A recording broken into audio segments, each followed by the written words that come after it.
kan sini katanya kawat ini kata fullin hojjeta shunkurtii diimaa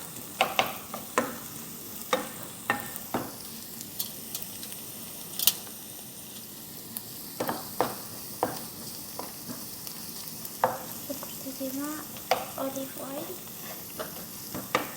zayitii isa gurraacha jechuudha.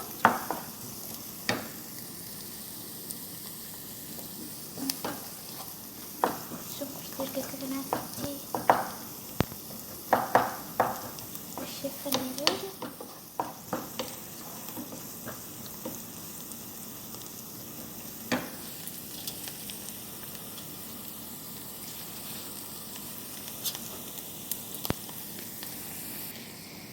achii booda qaaraa fi shunkurtii adii fayyadamna. Qaaraa, shunkurtii adii, achiinis isin ammas hin gahu ofii keessanii ilaallattu jechuudha. Inni baay'ee hojjechuu hin barbaanne.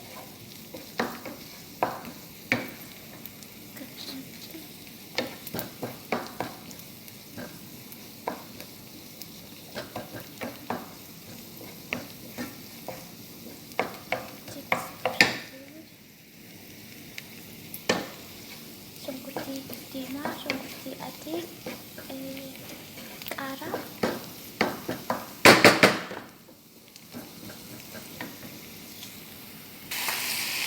achii shunkurtiin erga bishaatee booda timaatimiidha kan nuti fayyadamnu.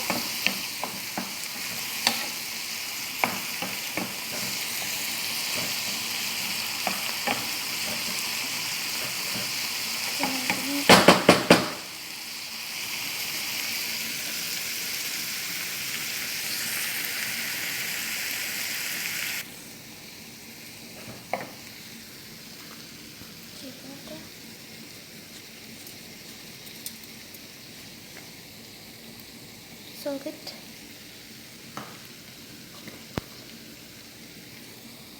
Black pepper. Wayne immoo qundoo barbaree jenna jechuudha. Achii akka kanatti erga bilchaatee booda